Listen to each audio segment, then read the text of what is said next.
All right, so let me record this so we can look at it. So one of the things you're going to do this week, we talked about that structured programming, and we'll go back and look at those really quickly. There's only 3 pieces. That's all you have to know, those 3 pieces. Selection, sequence, what's the other one? Selection, sequence, and a loop.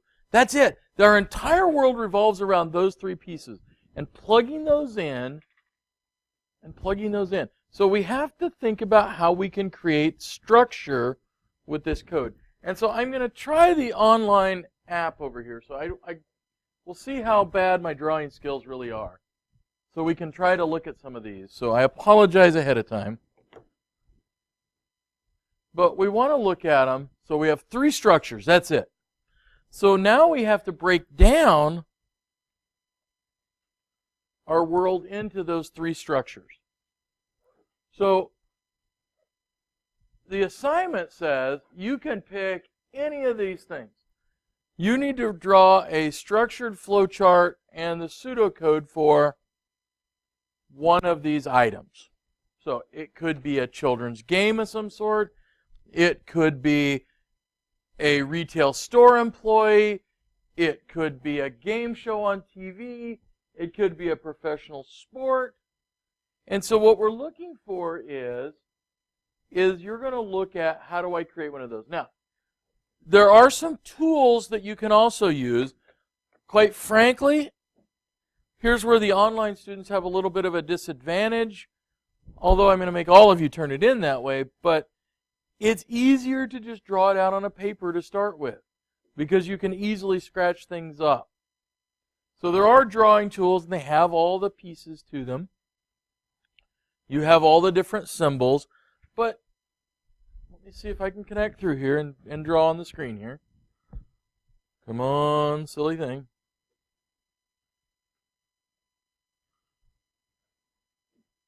Why are you not connecting? Yes, how to use the stylus. Got it. All right, so we have 3 tools. I'm going to click on the drawing tool, see if it actually works. Yay. So, 3 tools. So we know that we have, well, that didn't show up on your screen, did it? Nada? Oh, it's going to make me sad. Why are you not wanting to?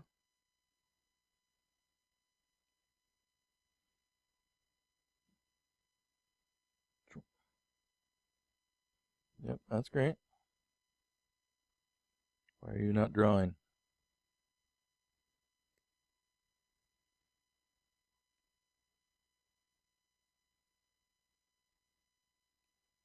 Well, that works really well. Hang on a second. Let me see if I can plug and replug it.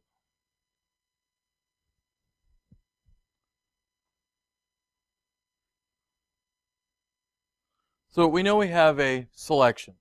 For a reason, just like turning your computer on and off works on there. So we have a selection. And we can join those together. We can put a sequence together. So there's our sequence. So it's a set of activities.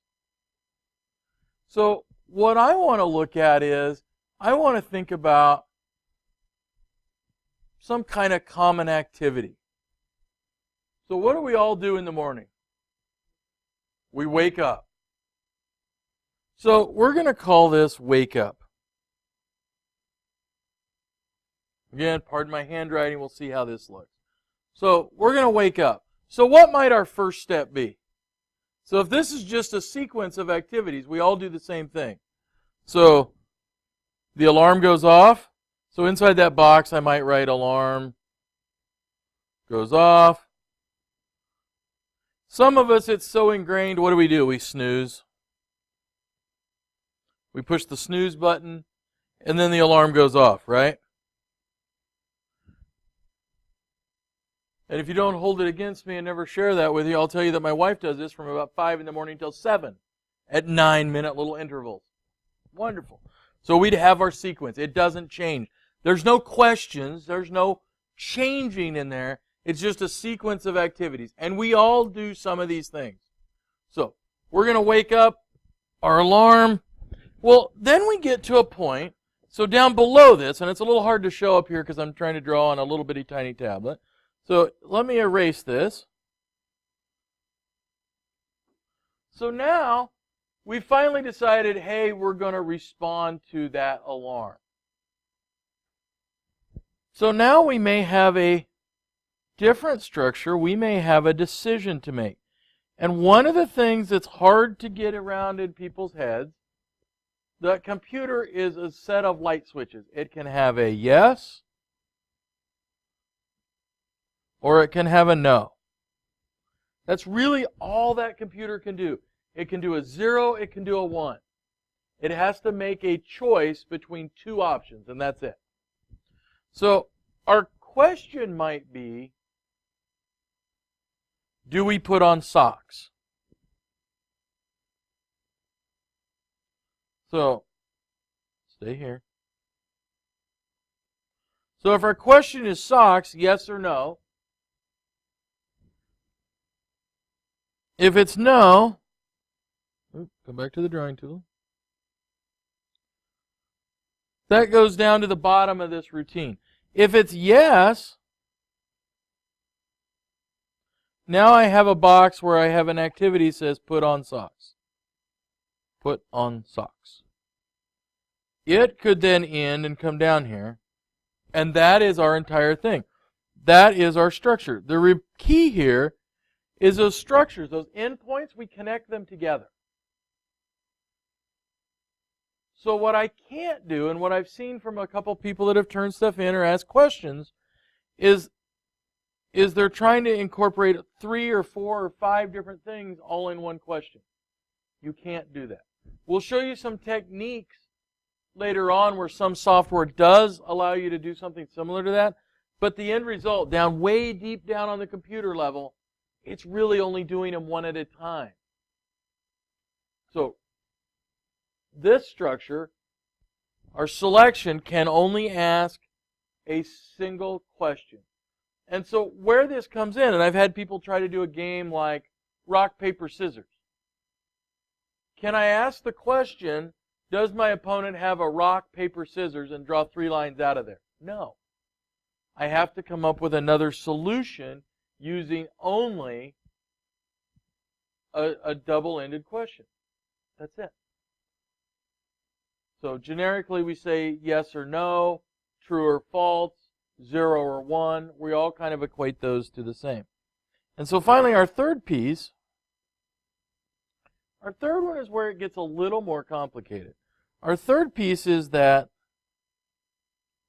loop. And the loop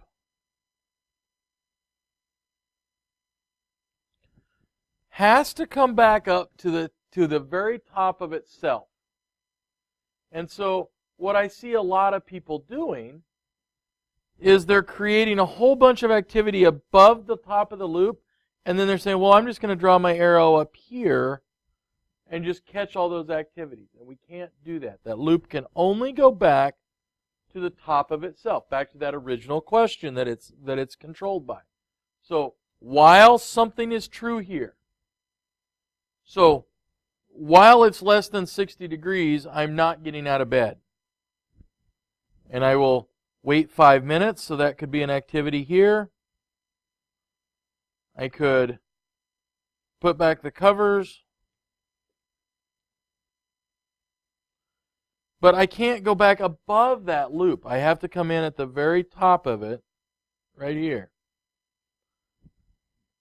So that's why we have to, in some cases, have that priming the pump input, because we're getting another value in down here. So check temperature, we might have a check temperature here, check temperature, comes into this loop. And so we're going to ask, is the temperature above 60 degrees? If not, we put the covers back on our head. We have to then say here, check temperature, to get it to recheck that condition. If I don't, I have a loop that runs forever. And there's some examples of that out of our textbook.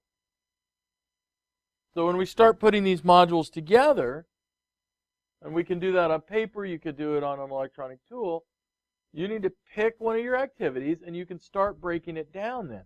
Once I create this flowchart, so I see the structure, now I can start doing that in the pseudocode. It's a lot easier, in my opinion, to do the flowchart because that guides your activities of what it's going to look like. So once I get the flowchart of my activity, then I can write the pseudocode, or how it would look if I had some kind of computer code in there. But those are the biggest mistakes I see people making, are we're jumping into these things without thinking about that structured piece. I can only connect top and bottom of my loops. I can only connect. Now, can I embed inside of there? So if I wanted to do this, erase my code. So here is a loop I'm going to create. So this is my exit out of the loop. Here's the body of the loop coming over and up. Can I have another piece inside of there? Sure. I could have a sequence. And again, excuse my drawing skills. I could have a sequence of activities that come back in there. I could even add in another decision. So let's take another activity. So we're not going to do one of the ones that are listed in there, but let's think of something else, something similar. So if we have an activity, something we do all the time. So let's take driving. Does anybody drive? I do. Sometimes my wife says it really can't be considered driving. But we're going to go drive, and we're going to drive to Casey's from our parking lot. So let's start thinking about those activities that are going to happen in there. So we need to, again, I'm drawing with a giant stylus on here, so pardon my. So we have an activity, and that first activity might be walk to car.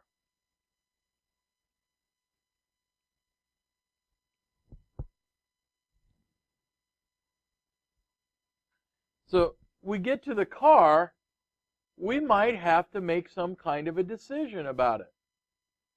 So our decision, let's see, lately one of the decisions might be scrape the windows.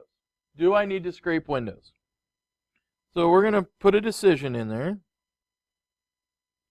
So that question then is scrape windows.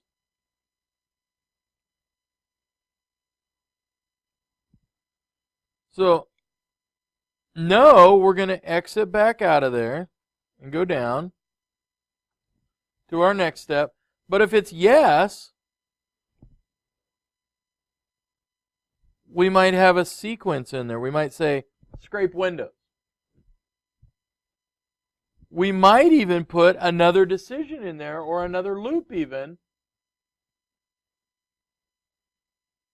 Because what we might need to do is say, are windows clear? And so we might need to make a loop. But in this case, we're just going to assume we're going to keep scraping until those windows are clear. So this would be then check windows. If they're clear, we continue scraping until they are clear. So we can take everyday activities and we can put them into something like this. So if you go back and you look at from our PowerPoint, which we have in here, it'll open. So at the end of that PowerPoint, there's some pretty decent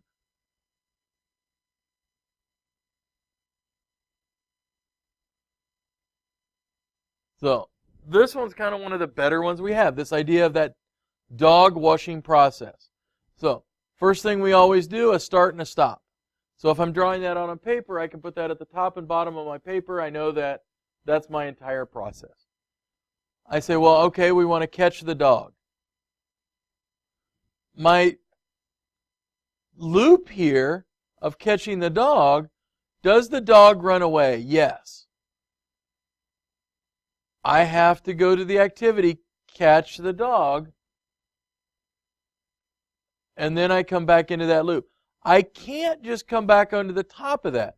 So that's where we have that issue, that unstructured code.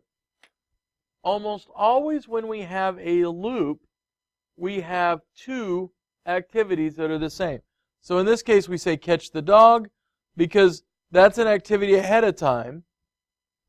And then we say, does the dog run away? If he did, then we catch the dog and we loop back up. But not above here, we loop right into the top of that loop. And so that is one of the bigger things I see people doing. And in fact, if you look at some of the examples in here, so here we have an example that says we're going to input a number and we're going to multiply it times 2. Pretty simple routine. We all know how to multiply. And so we use a shortcut, this end of file that we use a lot of times. And that simply means we're done. So when we actually write the programs later on, you may say input 999 will be a Sentinel value. And that'll trigger that end of file. So in this case, we're just saying there's something that says we're end of file. So if we're not done, so in other words, we got a number. So somebody put in the number 61. We're not into file, so we go down and we say, all right, I'm going to calculate the original answer times 2. I'm going to output that number, and I'm going to ask for another number. And this piece, that input is the same as this one. So I need a value going into the program. I also need to get a new value. If I don't have this piece, so if I didn't have this particular piece in there,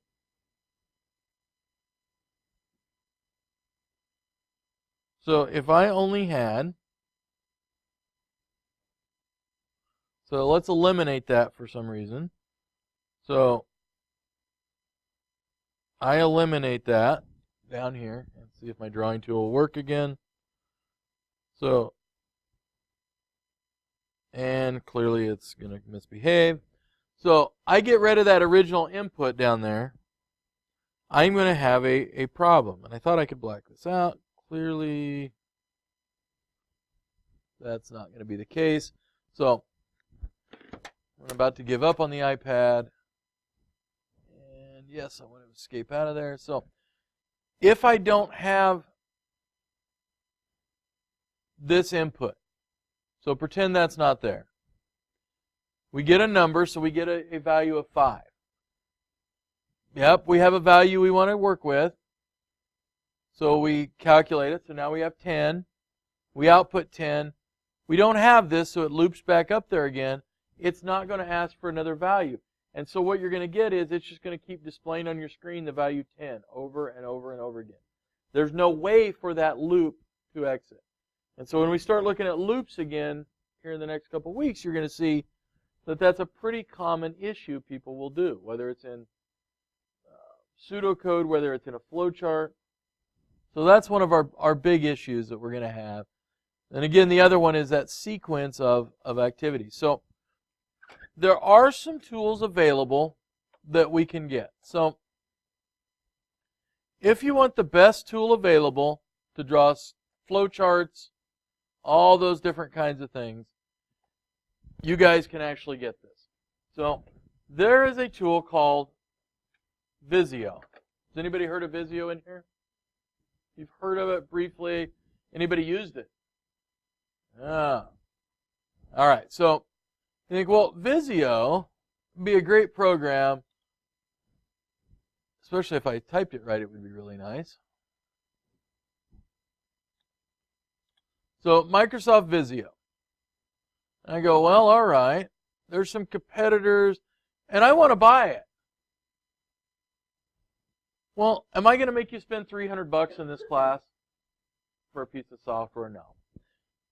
One of the things you guys have, so if I do a search for Peru State College and my name, so that will Oh, weird. Okay. It actually links to some of my wedding pictures. How cool is that? So we go to the faculty and staff directory. And if you come down here, there's a program called Microsoft Imagine. So that's the easiest way to find the link in here. Everybody that takes a School of Professional Studies course has an access into Microsoft Imagine. One of the programs that you can get for free is Visio. So Visio, really great tool. Once you sign in, you can get it, and notice the price. Free. So instead of $300, you can get it, and it's free. This will allow you to create flowcharts, and it really does a lot of stuff behind the scenes, so you can put information in behind some of this. Well, there's one weird problem here in the lab with that. I can't make Visio run in our lab.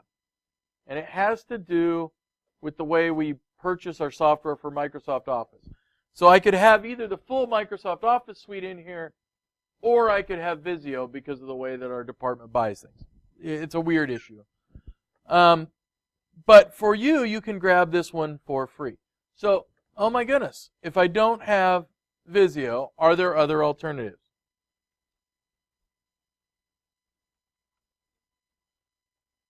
So, there are a ton of them. So, I have used some of them. One of them I have used is a program called SmartDraw.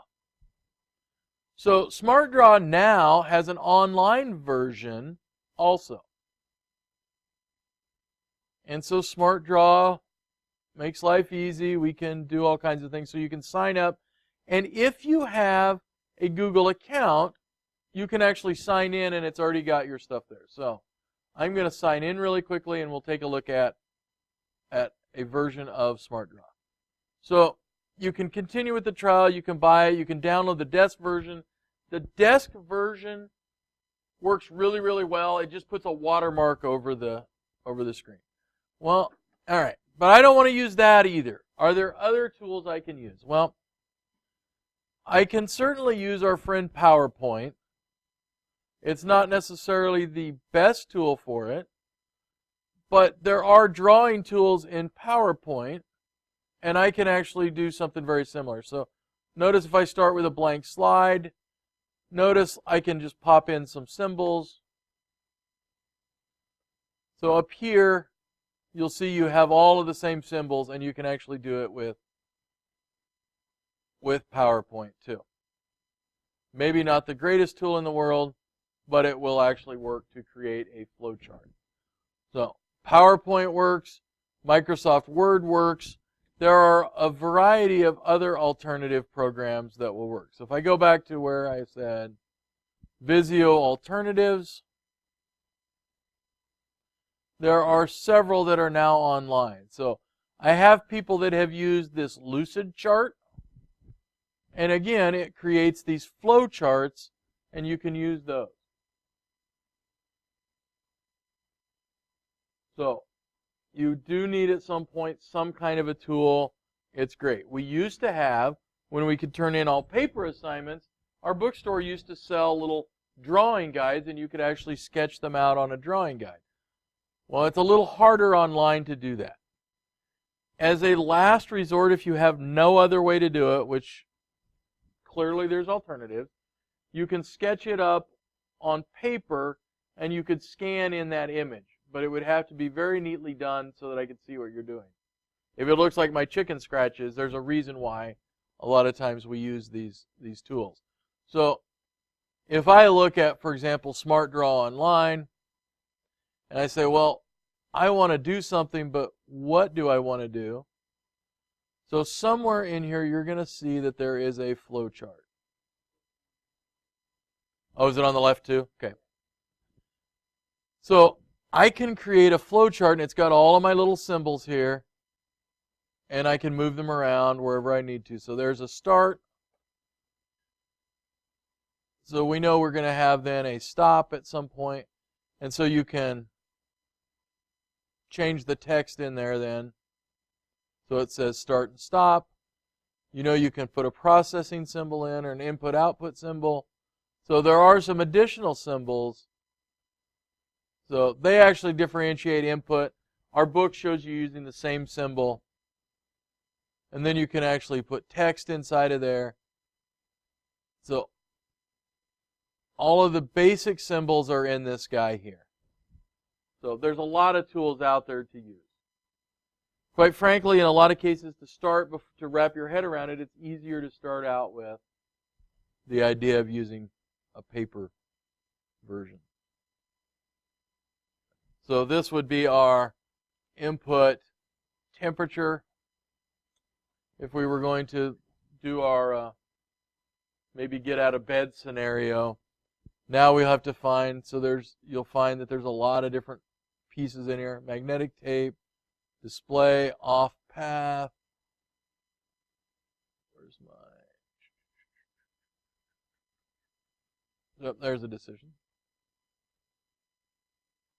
So now I've made a decision. This helps. The one thing I do like about that, is there any way to draw 4 lines off of a decision to say you're looking at 4 different things? No. And with a decision, especially if you have multiple things, you're going to have to figure out a clever way to do that. So you're going to have a nested question, for example. And we saw those here when we looked at... Don't die over there. Come back to me, PowerPoint. Maybe I broke PowerPoint. Possible. Well, clearly I broke something there. So you can use these and create that document. So this is probably it looks very simple. I say do a small children's game. But this is the first time you've ever tried to take something like this and interpret it and try to figure out what's going on. So if I have a program like this, let's delete out, let's delete. What's a common kids game we might play out on the playground? Okay. So tag, if we said, all right, we're going to play tag, what's the first step in tag?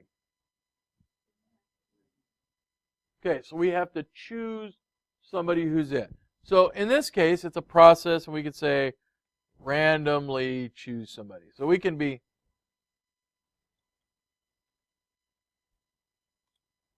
all right, so we could do that. What's our next step in tag? Run. Okay. We're going to put another process, and we say run. But maybe we need a decision in here. And so that decision might be, did you get tagged? So the yes question, so if you didn't get tagged, what are you going to do? So we're going to run. So we want to make a loop. Oh. But I can't come back above there, can I?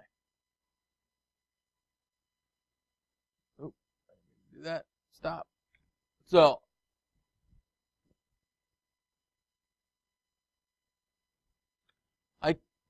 all right, cooperate with me.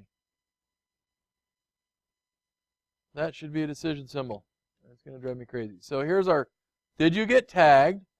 So that loop has to come back over all the way back to its top. So the process then in that loop is going to be run. So notice we started with a run. We asked, did you get tagged? No. You're going to run, and that's going to loop right around back to the top. And so I can add then in my connectors.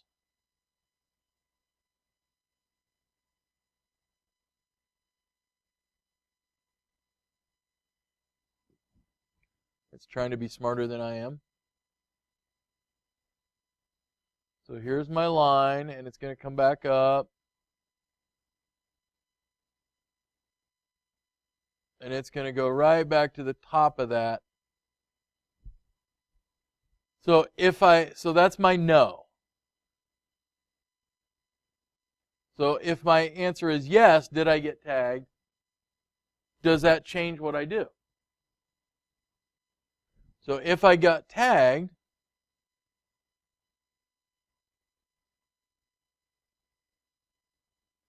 if I get tagged, maybe you guys played it this way, then I'm going to have to count to 100 while standing still.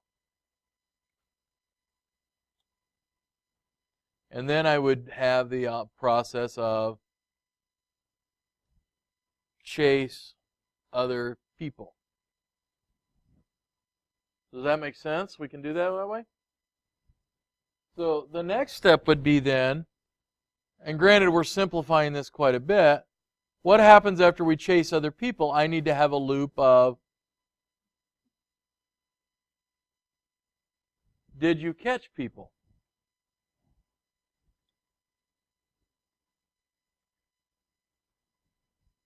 So did I catch someone? And so if that answer is no, well, now I need to chase people again, right?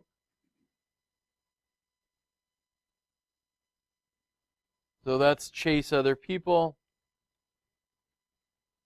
And I could draw my lines in, and it's going to look exactly like what we did up here. So did you catch someone? And that's no.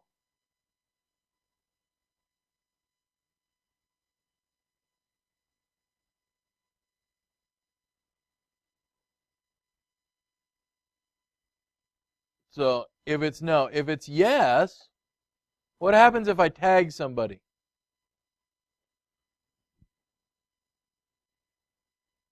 So this is no.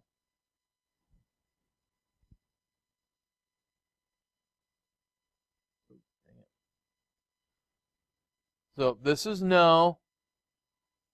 Did you catch someone?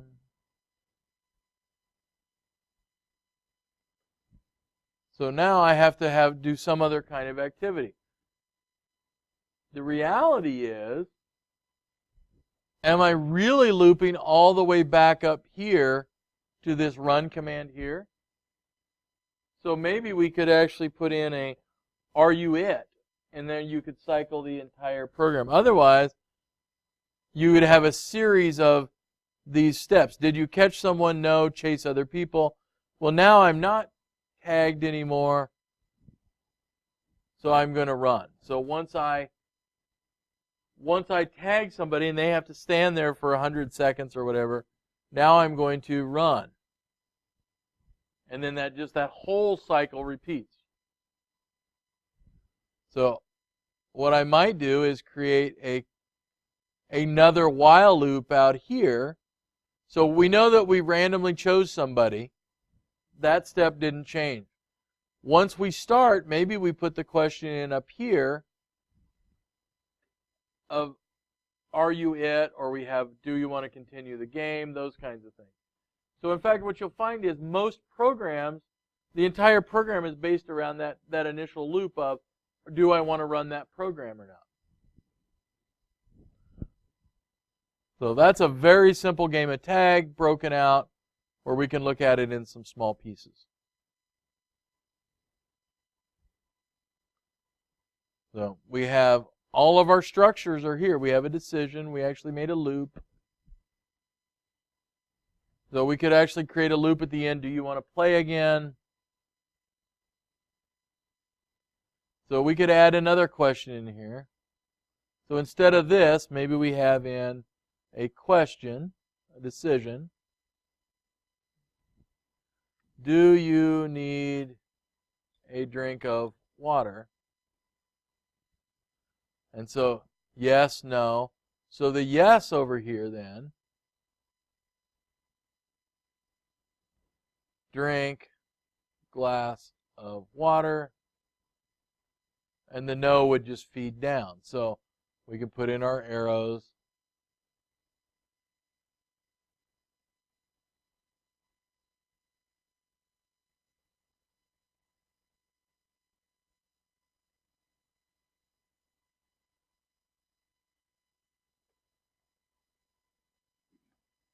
And then we would feed back in together. Line.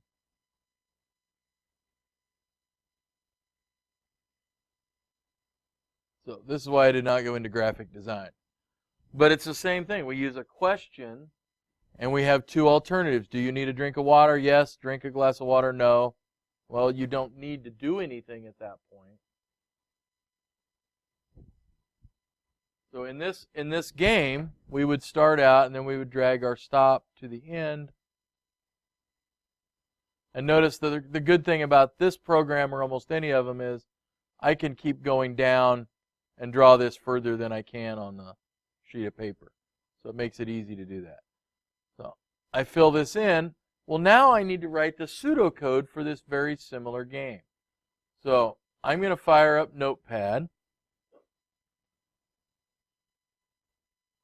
I'm going to tuck it over here. So I'm going to just tuck it up on the screen so I can see it. One thing that is handy when you use Notepad is to turn on the word wrap so it will wrap around. But I know that I'm going to have a start, and I'm going to have a stop.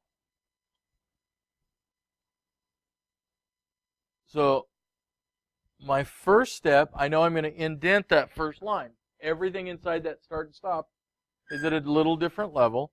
So here we have the randomly type strange letters, randomly choose who is it. So my next step is going to be run. Now I'm going to create a while loop. So while, because that's how we're doing our loops for here. So while not caught, I'm going to run. So as long as I'm not caught, I'm going to run. If I get caught, so outside of my loop, so I'm going to say end while, because now that while loop is ended in some way. I got caught, that loop is no longer valid. So now I'm going to count to 100 while standing still. And I'm going to now chase other people.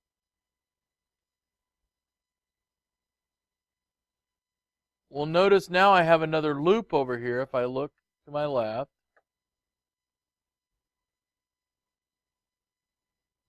So while, and so I have to think about this one a little bit. So while not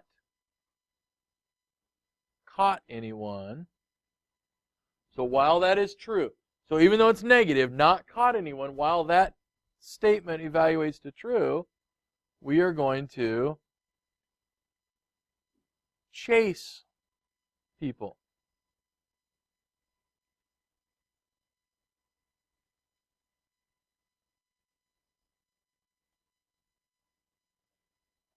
So end while.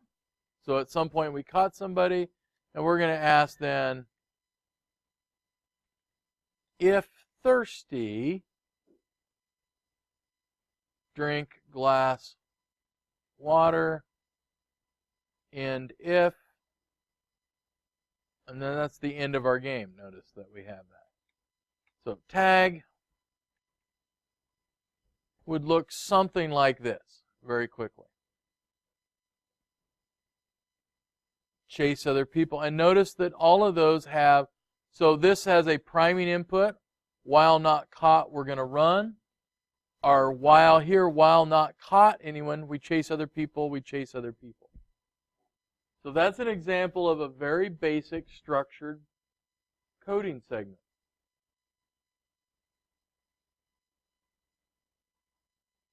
And so again, that weird piece is this having to have this priming input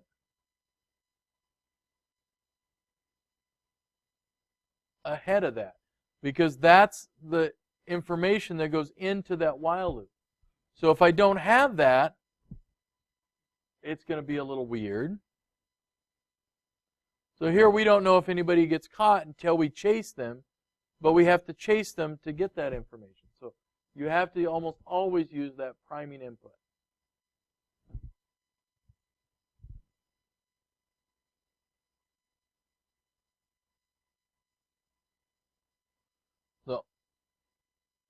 that's our game of tag. Could I elaborate on tag? Sure. So one of the ways I said, you know what, maybe the whole game is, so we said, you know what, we're gonna randomly choose who it is, because maybe up ahead of here we pick teams, and so you could go through that would probably have some iteration. But the reality is, we also might, so we randomly chose who it is, and this whole thing might be a loop itself. So we might have a loop of while not end of file. In other words, nobody's whined and said they don't want to do it. And so while not end of file, it's going to end down here. And so we're going to indent this entire thing.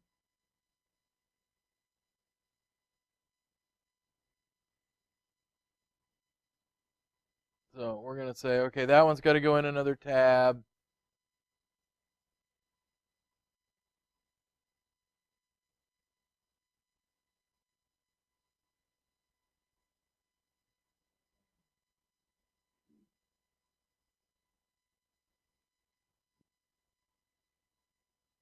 And well, if thirsty, drink glass of water, end it.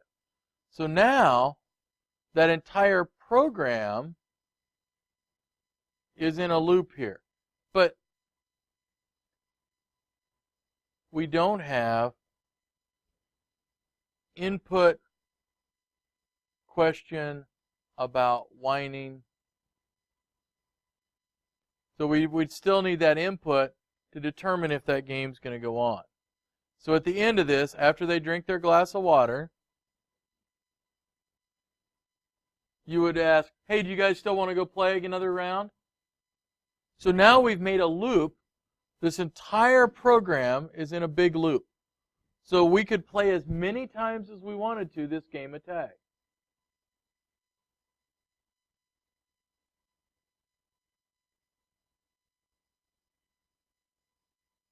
Well, you could do something else even. You could come up here at the very top and you could ask, what game do you want to play? And you could have multiple games. But in this case, we're getting a little complicated, but this is a really quick way we could do that. Let me make this a little bigger so you can see all at one stop. So start, stop. We pick a team. We randomly choose who it is. We input questions about whining. Or we could say, do you want to play a game? So maybe whining's a bad way to do it. Maybe we want to input question about, do you want to play tag?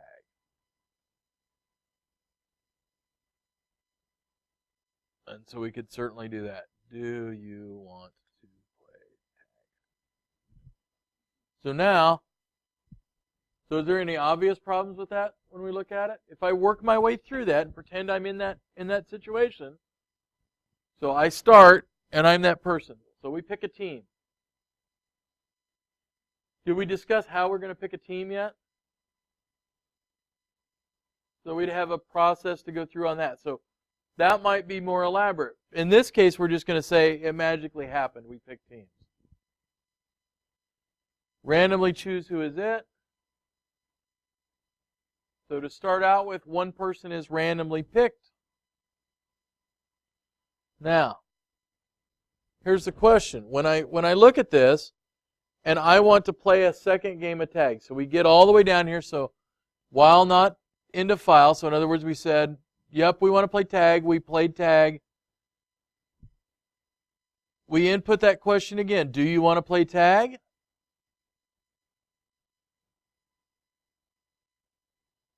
And it comes up here and it runs again.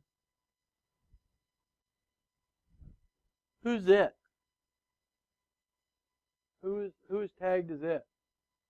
So we randomly picked it at the beginning, but when we start that second game, who's going to be it?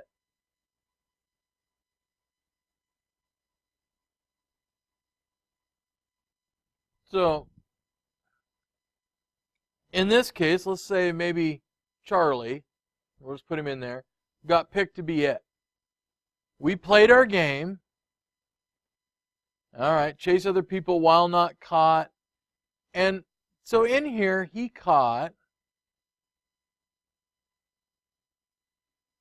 So to end this loop, he maybe caught Mary. Now our program comes back and says, do you want to play tag again? Who's going to be selected as it, as the person to chase other people? So the way we have it coded now, it's not going to change. It's going to be whoever was it at the end of the last game. But in some cases, you might want to randomly choose who is it. In that case, do you want to play a game of tag? You would have to add this back in as a second copy of it. So if you wanted to randomly choose somebody,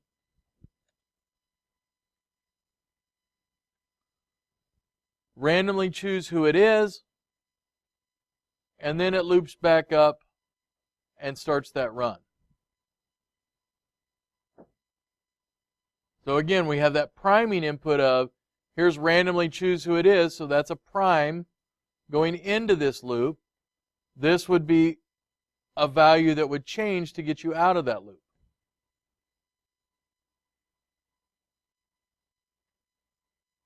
So same way here, there's got to be, so we chase other people, so we get that action.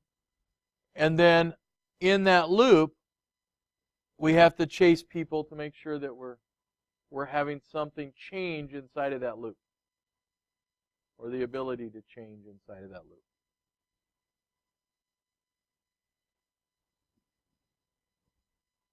So unfortunately, there is no easy way to do this other than trying it and experimenting. Yes? I can't. Let me stop this real quick.